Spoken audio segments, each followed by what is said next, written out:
Hello, നമ്മൾ ഇന്നൊരു ചെറിയൊരു റാപ്പിഡ് ഫയർ റൗണ്ട് ആണ്.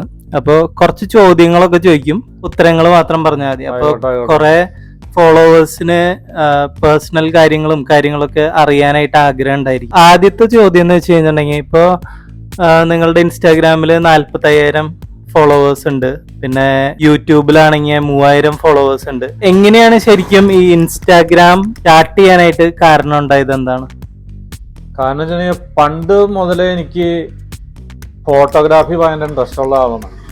അപ്പം എൻ്റെ ഇഷ്ടം പോലെ ഫോട്ടോസാണ്. അന്ന് തന്നെ ഫേസ്ബുക്കൊക്കെ തുടങ്ങണേക്കാളും മുമ്പേ എനിക്ക് 10,000-15,000 ഫോട്ടോസ് ഉണ്ട് എൻ്റെ കയ്യിൽ. അപ്പം മകനൊക്കെ പറഞ്ഞു, ഇതൊക്കെ ഫേസ്ബുക്കിലൊക്കെ ഓരോ സാധനം കണ്ടില്ലേ, ഇതൊക്കെ കണ്ടില്ലേ എന്ന് പറഞ്ഞിട്ട് കാണിച്ചു തരും. അപ്പം എനിക്കൊരാഗ്രഹം തോന്നി, ഞാൻ ഇഷ്ടം പോലെ ട്രാവലിംഗ് ആണ്, ഇഷ്ടം പോലെ ടൂറ് നടക്കണ്. എല്ലാ ഞായറാഴ്ചയും ഭാര്യ സബിതാരോടെ ഞങ്ങൾ ടൂർ അടിച്ചു നടക്കണം. അപ്പം ഇതൊക്കെ ഒന്ന് ഫേസ്ബുക്കിൽ ഇടാന്ന് കരുതി. അങ്ങനെ ഫേസ്ബുക്കിലൊക്കെ ഫോട്ടോകളൊക്കെ ഇട്ട് ഒരു 5-6 വർഷങ്ങളൊക്കെ കഴിഞ്ഞു.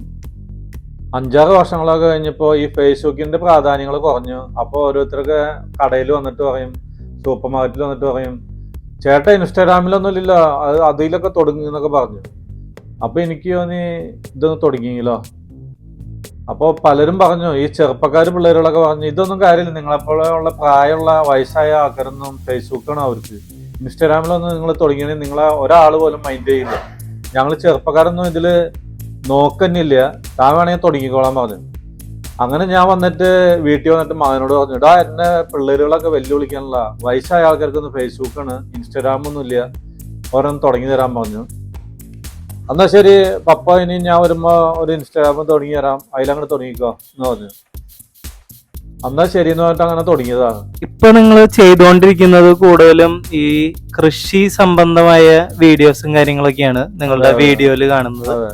അപ്പൊ ശരിക്കും ഈ കൃഷി ചെയ്താലാണ് നമുക്ക് ഇത്രയധികം ഫോളോവേഴ്സ് കിട്ടുക, അല്ലെങ്കിൽ ഇത്രയധികം ഇത് കിട്ടുക? അത് എങ്ങനെയാണ് കണ്ടെത്തിയത്, ഇങ്ങനെ കൃഷി ചെയ്യുന്നതാണ് എന്നുള്ളത്? അത് ഞാൻ ഈ ഇൻസ്റ്റാഗ്രാമിൽ ഓരോ വീഡിയോകളൊക്കെ ഇട്ടപ്പോ ഞായറാഴ്ചകളിൽ മുഴുവൻ കാലത്ത് 6 മണിക്ക് ഞാൻ എൻ്റെ മഹേന്ദ്ര താറുണ്ട്, അത് സ്റ്റാർട്ട് ചെയ്യാൻ ചിലപ്പോൾ ഊട്ടി പോയിട്ട് വരും, ചിലപ്പോൾ കൊടൈക്കനാല്, മൂന്നാറൊക്കെ ഒറ്റ ദിവസം 1 ഡേ ട്രിപ്പാണ്. അപ്പോൾ ഇവിടെ വന്നിട്ട് അതൊക്കെ ഇട്ടപ്പോൾ ഒന്നും ആൾക്കാർ കുറേശ്ശാണുള്ളൂ. അതിൻ്റെ ഇടയ്ക്ക് ഇവിടെ വാഴ അല്ലെങ്കിൽ മറ്റു ചേമ്പ്, ചേന ഇതൊക്കെ കൃഷി ചെയ്യുന്നത് ഒരു ദിവസം ഇട്ട് നോക്കി. അപ്പോൾ അതൊക്കെ കാണാനായിട്ട് ഭയങ്കര ഇൻട്രസ്റ്റ്, ആൾക്കാർ കൂടുതൽ വ്യൂവേഴ്സിന് കണ്ടു. എന്നാൽ ശരി, പിന്നീട് ഞാൻ ഇതുപോലെ തന്നെ ടൂറും അതിടും ഇതും ഇടും. അങ്ങനെ കൃഷിയുടെ സാധനങ്ങളാണ് ആൾക്കാർക്ക് താല്പര്യം എന്ന് കണ്ടു. പിന്നെ ഇതുപോലെ തന്നെ ഞാൻ എൻ്റെ സൂപ്പർ മാർക്കറ്റിലിരിക്കുമ്പോൾ ഇൻസ്റ്റാഗ്രാമ് കുറേ തുറന്നു നോക്കിയപ്പോൾ ആരും കൃഷീനെ പറ്റിയിട്ടൊന്നും പറഞ്ഞില്ല. എല്ലാവരും ഡാൻസ് കളിക്കുക, അല്ലെങ്കിൽ യേശുദാസിന്റെ പാട്ടൊക്കെ ഇങ്ങനെ പാടുക, എന്നിട്ട് അവർ ആക്ഷൻ കാണിക്കുക, അതിനൊക്കെ ഭയങ്കര ലൈക്കും കാര്യങ്ങളും. ഇങ്ങനെയുള്ള സാധനങ്ങളൊന്നും ആരും ഇടണവരില്ല. അങ്ങനെ ഞാൻ എൻ്റെ പറമ്പിൽ തന്നെ കാലത്ത് 2 മണിക്കൂർ എനിക്ക് കൃഷിപ്പണിയാണ്. ഈ 2 മണിക്കൂർ കൃഷി ചെയ്യുന്നത് സബിതേനെ വിളിക്കും, ഒന്ന് ഷൂട്ട് ചെയ്തിട്ടൊക്കെ ഇടാൻ പറഞ്ഞപ്പോൾ അവൾക്ക് ഇൻട്രസ്റ്റ് ആയി. അങ്ങനെ അത് ഇട്ട് കഴിഞ്ഞപ്പോൾ ഇഷ്ടം പോലെ വ്യൂവേഴ്സ് വന്നു. അപ്പോൾ പിന്നെ ഞാൻ ഈ കൃഷിയുടെ കാര്യങ്ങൾ കാണിക്കലായി. പിന്നെ പലരും വന്നിട്ട് പറയാനോട്, ചേട്ടാ ഇത് അടിപൊളി ഇതുകളാണ്, ഞങ്ങളൊക്കെ കൃഷിനെ, ഞങ്ങൾക്കൊക്കെ 5 സെന്റ് സ്ഥലമുള്ളൂ, ഫ്ലാറ്റുകളിലൊക്കെയാണ് ഞങ്ങൾ താമസിക്കുന്നത്. പിന്നെ ഇതുപോലെ തന്നെ യൂറോപ്യൻ രാജ്യങ്ങളിലും ഒക്കെ ഇഷ്ടം പോലെ പിള്ളേരുകൾ ഇപ്പോൾ നാട് വിട്ട് പോവാണ്. അപ്പോൾ അവരൊക്കെ എന്നോട് പറഞ്ഞു, ചേട്ടാ ഇത് അടിപൊളിയാണ്, ഇത് നിർത്തരുത് കേട്ടോ, അടിപൊളി ഇതാണ്, ഞങ്ങൾക്കൊക്കെ ഇഷ്ടമാണെന്ന് പറഞ്ഞപ്പോൾ പിന്നെ അതേ ഇങ്ങനെ തുടർന്നു വന്നു. കുറേ കൃഷിയുടെ വീഡിയോസ് വരുന്നുണ്ട്, പക്ഷെ അതിൽ നിന്നൊക്കെ നിങ്ങളുടെ വീഡിയോനെ മാത്രം കൂടുതൽ ആൾക്കാർ എടുത്ത് കാണാൻ കാരണമായിട്ടുള്ളത് എന്താണെന്നാണ് തോന്നുന്നത്? അപ്പം ഞാനൊരു യഥാർത്ഥ കൃഷിക്കാരനല്ല, പക്ഷെ എനിക്ക് കൃഷിനെ പറ്റിയിട്ട് എല്ലാ കാര്യങ്ങളും അറിയാം. എൻ്റെ അപ്പൻ പാലത്തിങ്കൽ നിക്ലാവോസ്, ആലപ്പാട്ട് പാലത്തിങ്കൽ നിക്ലാവോസ് എന്ന് പറയുന്നത് ഈ നാട്ടിലത്തെ ഒരു 5 കിലോമീറ്റർ ഏരിയയിലത്തെ ഏറ്റവും വലിയ കൃഷിക്കാരനായിരുന്നു. ആളൊരു 2 ഏക്കർ ഭൂമി കിട്ടിയിട്ട് 10-15 ഏക്കർ സമ്പാദിച്ച ആളാണ്. ആള് ചെയ്യുന്ന എല്ലാ കൃഷി രീതികളൊക്കെ എൻ്റെ ചെറുപ്പത്തിലൊക്കെ ഞാൻ കണ്ട് പരിചയമുണ്ട്. ഇന്നിപ്പോ ഞാൻ ഓരോ കൃഷികളൊക്കെ അത് കണ്ടിട്ട് അതിന്റെ ഓർമ്മയിലാണ് ചെയ്യുന്നത്. അപ്പൊ എന്റെ കൃഷി രീതികൾ മുഴുവനും ഒരു 50 വർഷങ്ങൾക്ക് മുമ്പ് എങ്ങനെയായിരുന്നു ഇവിടെ കൃഷി എന്നുണ്ടെങ്കിൽ അതേ ഇതിലാണ് ഞാൻ കാണിക്കുന്നത്. കാരണം ഒരു വാഴ നടന്നുണ്ടെങ്കിൽ ഞാൻ വാഴക്കുഴി കുത്തണ്, അത് കഴിഞ്ഞിട്ട് വാഴയുടെ കണ്ണ് കുഴിച്ചിട്ട് അത് കഴിഞ്ഞിട്ട് അത് വളർന്നു വരുന്നു, അതിന് ചാണകം വെള്ളം ഒഴിച്ചാണ്, അത് കഴിഞ്ഞിട്ട് കൊല വെട്ടിയെടുക്കണ്, നമ്മൾ ഭക്ഷണം കഴിക്കുന്നത്. അതുപോലെയുള്ള വീഡിയോ ഒക്കെ ചെയ്യുന്നവർ വളരെ കുറവുള്ളൂ. പലർക്കും അത് ഇഷ്ടമായി.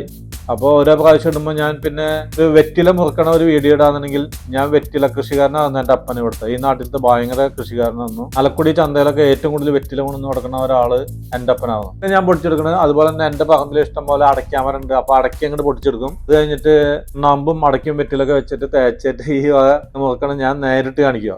അപ്പൊ ഇതൊക്കെ കാണുമ്പോൾ ചെറിയ ഇന്നത്തെ ന്യൂ ജനറേഷനൊക്കെ ഭയങ്കര ഇൻട്രസ്റ്റ് ആയി. ഓ, ഈ വെറ്റില നോക്കുന്നത് ഇത് ഈ ചെടിയുമ്പോൾ പൊടിച്ചെടുക്കുന്നത് അടയ്ക്ക എങ്ങനെയാണ്, അല്ലെങ്കിൽ ചുണ്ണാമ്പ് ഇപ്പൊ നമ്മൾ കക്ക ചൂടാക്കിയിട്ട് ചുണ്ണാമ്പ് എടുക്കണം. ഇത് കാണിക്കുമ്പോൾ എല്ലാവർക്കും ഇഷ്ടപ്പെട്ടു. ഈ കൂടുതൽ വന്നത്.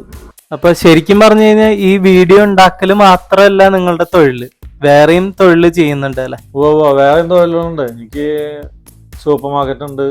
അതിൽ മുന്നേ ചെറുപ്പത്തിലൊക്കെ എനിക്ക് വേറെ ബിസിനസ്സുകളൊക്കെ ഉണ്ടായിരുന്നു. ഇതുകളുടെ കൂടെ തന്നെ ഈ ഇൻസ്റ്റാഗ്രാം വീഡിയോസ് ചെയ്യാൻ എവിടെ നിന്നാണ് സമയം കണ്ടെത്തുന്നത്? എങ്ങനെയാണ് ദിവസവും എഴുന്നേറ്റ് ഒരു ദിവസം എങ്ങനെയാണ് നിങ്ങളുടെ? കാരണം നമുക്കറിയാം എല്ലാ ദിവസവും ഒരു വീഡിയോ വെച്ചെങ്കിലും വരുന്നുണ്ട് ചെയ്യാനും, അല്ലെങ്കിൽ ഇതൊക്കെ വോയിസ് ഓവറും കാര്യങ്ങളൊക്കെ കൊടുക്കാനും. ഇതിനൊക്കെ എവിടെ നിന്നാണ് ഒരു ദിവസത്തിൽ സമയം കണ്ടെത്തുന്നത്? കാരണം ഇന്നത്തെ തലമുറയ്ക്ക് ഇപ്പൊ ജോലി ചെയ്ത് തിരിച്ച് വീട്ടിൽ വന്ന് കിടന്നുറങ്ങാനുള്ള സമയം മാത്രമേ ഉള്ളൂ. ഇപ്പൊ എങ്ങനെയാണ് നിങ്ങളുടെ ഒരു ദിവസം കടന്നു പോകുന്നത്? സമയം ഇന്ന് എല്ലാവർക്കും ഉണ്ട്, ആർക്കും ഇത് ആവശ്യമില്ല. അതാണ് മെയിൻ കാരണം. ഞാനൊക്കെ രാത്രി 10:30 അല്ലെങ്കിൽ 10:40 കിടന്നുറങ്ങും. വെളുപ്പിന് ഒരു 5 മണി കഴിഞ്ഞിട്ടുണ്ടെങ്കിൽ 5:15 എന്റെ മൊബൈലിൽ അലറാം അടിച്ചോണ്ടിരിക്കും. 5:15 അടിച്ചു കഴിഞ്ഞെങ്കിൽ ഞാൻ എഴുന്നേറ്റു 2-3 ഗ്ലാസ് വെള്ളമൊക്കെ കുടിച്ച് അത് കഴിഞ്ഞ് ചിലപ്പോൾ ഒരു ചായ കുടിക്കും, ചിലപ്പോൾ ഭക്ഷണങ്ങളൊക്കെ കഴിക്കും. അതിനുശേഷം ഭാര്യ സബിതയുണ്ട്, അവളെ വിളിക്കും. ഒരു 5:40 ഞാനും ഭാര്യയും കൂടിയിട്ട് നടക്കാൻ പോകും. 2-3 കിലോമീറ്റർ നടക്കും, ഓടും. എന്നിട്ട് വീട്ടിലേക്ക് വരും. അപ്പോഴേക്കും ഒരു 6:30 ആയിട്ടുണ്ടാവും. അപ്പൊ 6:30 വന്നിട്ടുണ്ടെങ്കിൽ ഭാര്യയ്ക്ക് ഞാൻ ഒരു ചായ ഉണ്ടാക്കി കൊടുക്കും. അത് അവൾക്ക് വളരെ ഇഷ്ടമാണ് അത് കിട്ടുന്നത്. ഇതാണെങ്കിൽ നേരെ 6:30 നേരം വെളുത്തിട്ടുണ്ടാവും. നേരെ ഞാൻ പറമ്പിൽ പോയി ഒരു 2 മണിക്കൂർ കൃഷിപ്പണിയാണ്. 2 മണിക്കൂർ. ഇനി 2 മണിക്കൂർ എന്ന് പറഞ്ഞാൽ ഞാൻ ഹാർഡ് വർക്കാണ്. 2 മണിക്കൂർ കൊണ്ട് എന്ത് ചെയ്യും? ഇത് ആള് ഉച്ചവരെ തച്ച് എന്ന് പറയും. തച്ച് എന്ന് വെച്ചിട്ടുണ്ടെങ്കിൽ അര തച്ച് എന്ന് വെച്ചിട്ടുണ്ടെങ്കിൽ ഉച്ചവരെയുള്ള പണി. അത്രയും പണി ഞാൻ ഒരു 3 മണിക്കൂറിന്റെ അല്ലെങ്കിൽ ഒരു 4 മണിക്കൂറിന്റെ പണി ഞാൻ കഴിച്ചിട്ടുണ്ടാവും. അവള് വന്നിട്ട് അതൊക്കെ ഷൂട്ട് ചെയ്യും. അപ്പൊ അവളുടെ വീട് തൃശ്ശൂർ ടൗണിലാണ്. ഇത് ഈ കൃഷി രീതികളൊക്കെ കാണാനായിട്ട് ഭയങ്കര ഇൻട്രസ്റ്റ് ആണ്. പിന്നാലെ നടന്നിട്ട് അതൊക്കെ ഷൂട്ട് ചെയ്യും. അല്ലെങ്കിൽ ഞാൻ ഒരു 9 മണിയാകുമ്പോൾ നിർത്തി ഡ്രസ്സൊക്കെ മാറിയിട്ട് എന്റെ സൂപ്പർ മാർക്കറ്റ് ഉണ്ട് പോയിരിക്കാണ്. അവിടെ ഇരിക്കുമ്പോ ചില സമയത്തൊന്നും ഉച്ച സമയത്തൊന്നും അങ്ങനെ കസ്റ്റമർ ഉണ്ടാവില്ല. അപ്പൊ ഞാൻ ഇതൊക്കെ ഡീറ്റെയിലും കാര്യങ്ങളൊക്കെ ഞാൻ പറഞ്ഞില്ല, മകൻ ഡിസൈർ എഡിറ്റർ ആണെന്ന്. അതുകൊണ്ട് അതൊക്കെ അവൻ എന്നെ പഠിപ്പിച്ചിട്ടുണ്ട്. ഞാൻ ചെയ്തിട്ട് എല്ലാം എഡിറ്റ് ചെയ്തിട്ട് ഒക്കെ വിടാണ്.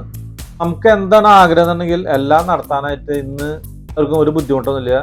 ഇഷ്ടം പോലെ യൂട്യൂബർമാരുണ്ട്, അല്ലെങ്കിൽ ഇൻസ്റ്റാഗ്രാമിലൊക്കെ ഇതുണ്ട്, നോക്കിയിട്ട് നമുക്ക് പറഞ്ഞു തരും. ഇത് എല്ലാവർക്കും ചെയ്യാവുന്ന ഒരു ജോലിയാണ്, എല്ലാവർക്കും വേണമെങ്കിൽ ചെയ്യാം. ഇതിന് പ്രത്യേക സമയം കണ്ടെത്തേണ്ട കാര്യമില്ല, ആ ദിവസത്തെ എല്ലാ കാര്യങ്ങളുടെയും ഒപ്പം തന്നെ പോകൂല. എല്ലാ കാര്യങ്ങളും നമുക്ക് ഇഷ്ടം പോലെ സമയമാണ്, ഇഷ്ടം പോലെ ഇന്റർവെല് സമയങ്ങൾ ഇഷ്ടം പോലെ ഇല്ലേ, നമുക്ക് ചെയ്യാം. നമുക്ക് അതിനോട് ഇൻട്രസ്റ്റ് ഉണ്ടെങ്കിൽ എല്ലാം ചെയ്യാം. അതിനാണ് പറയുന്നത് വേണമെങ്കിൽ ചക്ക വേരിലും കായ്ക്കും. അർത്ഥം നിങ്ങൾക്ക് വേണമെങ്കിൽ എന്തും സാധിക്കും എന്നാണ് അതിന്റെ അർത്ഥം. ഇപ്പൊ നിങ്ങൾക്ക് 45,000 ഫോളോവേഴ്സും കുറെ ആൾക്കാർ ഇഷ്ടപ്പെടുന്നവരുണ്ട്, കുറെ പേര് ഇഷ്ടമില്ലാത്ത ആൾക്കാരുണ്ട്, ഹേറ്റേഴ്സ് ഉണ്ട്. ഇതിലൊക്കെ ഇപ്പൊ ഈ തുടങ്ങുമ്പോ ഏറ്റവും കൂടുതൽ ബുദ്ധിമുട്ട് അല്ലെങ്കിൽ ഇത് അനുഭവിച്ച ഒരു സമയം ഉണ്ടാവുമല്ലോ. അപ്പൊ ആ സമയത്ത് എന്തൊക്കെയാണ് നിങ്ങൾക്ക് ഏറ്റവും കൂടുതൽ ബുദ്ധിമുട്ടായിട്ട് തോന്നിയിട്ടുള്ളത്? അപ്പൊ ഞാൻ ഇതൊക്കെ തുടങ്ങുമ്പോ കുറച്ച് ആദ്യത്തൊക്കെ ഒരു വർഷത്തേക്ക് എല്ലാവരും ചോദിക്കും, ഇത് എന്തിട്ടൊക്കെ താൻ ഇടുന്നത്, ഇതൊക്കെ നാണക്കേടല്ല, ഇത് എന്തിനാണ് ഇടുന്നത്? ഒരു ആൾക്കാരൊക്കെ ഞങ്ങളോട് വിളിച്ചു ചോദിക്കണ്. അപ്പൊ എന്റെ ചേട്ടന്മാര് അല്ലെങ്കിൽ അവരുടെ മക്കള് അവരവരൊക്കെ വന്നിട്ട് ഇടയ്ക്കിട്ട് കളിയാക്കും, ഇതെന്താണ് ഇത്, ഇങ്ങനത്തെയൊക്കെയാണ് വീഡിയോ എന്ന് പറയും. അങ്ങനെ 1 വർഷം 2 വർഷം കഴിഞ്ഞപ്പോഴേക്കും ഇൻസ്റ്റാഗ്രാമിലൊക്കെ ഇഷ്ടംപോലെ ഫോളോവേഴ്സും പലരും ഇവരോട് തന്നെ ചോദിക്കും, നിങ്ങളുടെ ജ്യേഷ്ഠനാണോ ഈ ലൂക്ക ആലപ്പാട്ട്? അപ്പൊ അവിടെ വന്നിട്ട് ആൾക്കാർ ചോദിക്കുമ്പോ ഇവർക്കും തോന്നിയായി ആള് ഉഷാറാണുള്ള. അപ്പൊ പിന്നെ ഇവരൊക്കെ നമുക്ക് സപ്പോർട്ടായി. അങ്ങനെ നമ്മള് വീഡിയോകളൊക്കെ ഇഷ്ടംപോലെ ഇട്ട് തുടങ്ങിയപ്പോ ആദ്യമായിട്ട് അങ്ങനെ എന്തെങ്കിലും കിട്ടുമ്പോ എല്ലാവരും കളിയാക്കാനൊക്കെ ഉണ്ടാവും, അങ്ങനെയല്ല ചെയ്യേണ്ടത് ഇങ്ങനെയാണ് ചെയ്യുന്നൊക്കെ പറയും, വല്ലവരെയും കണ്ടത്. അപ്പൊ നമ്മൾ മറ്റുള്ളവര് ചെയ്യുന്ന വീഡിയോ നമ്മൾ നോക്കാൻ പറ്റില്ല, നമ്മളുടെ ഇഷ്ടത്തിനുള്ള നമ്മളുടെ സഞ്ചരിക്കുന്ന യാഥാർത്ഥ്യങ്ങള് ഞാൻ ഷൂട്ട് ചെയ്തിട്ടുണ്ട്. അപ്പൊ ആദ്യത്തിലൊക്കെ ഇൻട്രസ്റ്റ് ഇല്ലെങ്കിലും ഇപ്പൊ എല്ലാവരും പറഞ്ഞു ശരി നല്ല അടിപൊളിയാണ് ചേട്ടാ, അടിപൊളി വീഡിയോകളാണ് എന്ന് പറഞ്ഞിട്ടൊക്കെ കമന്റുകളും കാണുന്നവരൊക്കെ നമ്മൾക്ക് വളരെ സപ്പോർട്ടാണ്. ഇപ്പൊ നിങ്ങളുടെ ഇഷ്ടംപോലെ ഫോളോവേഴ്സും കാര്യങ്ങളൊക്കെ ഉണ്ടല്ലോ, അപ്പൊ കുറെ പേരൊക്കെ കോളും അല്ലെങ്കിൽ മെസ്സേജും ഒക്കെ ചെയ്യാറുണ്ട് ഇങ്ങനെ ഇതിനെ നിങ്ങളുടെ അടുത്ത് സംസാരിക്കാനും ഫാൻസ് ഒക്കെ. ഓ എനിക്ക് ഇഷ്ടംപോലെ കോളുകളൊക്കെ വരാറുണ്ട്. എന്റെ നച്ചു എന്ന് പറഞ്ഞിട്ട് ഒരുത്തുണ്ട്, നമ്മുടെ കാക്കനാട് ഇൻഫോ പാർക്കിൽ കണ്ടാണ് ആൾക്ക് ജോലി. അപ്പൊ ആള് ഒരു ദിവസം ഒരു സാധനം അയച്ചു തരുമെന്ന് വെച്ചു. അപ്പൊ ഞാൻ ഇവിടുന്ന് എന്ത് വെച്ചാൽ മറുപടി പറഞ്ഞ എഴുതി വിട്ടു, അന്ന് യുദ്ധം തുടങ്ങണം, ഇസ്രായേലും ഹമാസും ആയിട്ടുള്ള യുദ്ധം തുടങ്ങണം. ഞാൻ പറഞ്ഞു നിനക്ക് ഇസ്രായേലിന്റെ മിസൈലിൽ അയക്കണോ അല്ലെങ്കിൽ ഹമാസിന്റെ മിസൈലിലോ ഈ സാധനം വിട്ടയച്ചുണ്ട്, അത്രയും സ്പീഡിൽ അയച്ചുതരാന്നുള്ള അർത്ഥത്തിലാണ് ഞാൻ വിട്ടത്. പക്ഷെ ആൾക്ക് ഇത് കിട്ടിയപ്പോ ഇസ്രായേലും ഹമാസും കൂടിയിട്ടുള്ള യുദ്ധത്തിലുള്ള മിസൈലിന്റെ കാര്യം പറഞ്ഞിട്ട് എഴുതിയപ്പോ ആളൊരു മുസ്ലിമാണെന്ന് തോന്നണ്. അപ്പൊ അവൻ പറഞ്ഞു എഴുതി താൻ ഒരു സംഖ്യയാണ് അതെന്ന് പറഞ്ഞിട്ട് ഒരു കമന്റ് എഴുതി. അപ്പൊ ഞാൻ ചോദിച്ചു ഇനി ഇങ്ങനെയുള്ള കമന്റുകളൊന്നും എഴുതണ്ട, നമ്മൾ വെറുതെ നമ്മളുടെ ഇതില് നമ്മൾ പറയില്ല ഈ കൊറിയറൊക്കെ അയക്കുമ്പോ സ്പീഡ് പോസ്റ്റ് വേണോ അല്ലെങ്കിൽ ഏത് പോസ്റ്റ് വേണോ ഒക്കെ ചോദിക്കും, പെട്ടെന്ന് കിട്ടാനായിട്ട് ഹൈ സ്പീഡ് വേണോ അല്ലെങ്കിൽ TTDC വേണോ ഇതൊക്കെ ചോദിക്കും. ഇതുപോലെ ഞാൻ ഇത് കമന്റ് ഇട്ടപ്പോ തനിക്ക് ആ പയ്യന് എന്താണ് സാധനം സ്പീഡിൽ വേണമെന്നുണ്ടെങ്കിൽ ഇവിടുന്ന് മിസൈൽ വിടാം, ഹമാസിന്റെയോ അല്ലെങ്കിൽ ഇസ്രായേലിന്റെ മിസൈലിൽ ഞാൻ വിട്ടുവരാമെന്ന് പറഞ്ഞിട്ട് എഴുതി വിട്ടു. അപ്പൊ അത് ആൾക്ക് ഭയങ്കര വിഷമായി. ഇൻഫോ പാർക്കിൽ കണ്ടാണ് ജോലി, കാക്കനാട് കണ്ടാണ്. കാരണം അവന്റെ ഇതുകൾ കാണുമ്പോ ഗുരുവായൂരം കണ്ടാണ്, വീട് ഗുരുവായൂർ ഏരിയയിലും കണ്ടാണ്. അപ്പൊ അത് ഒരു വിഷമായി.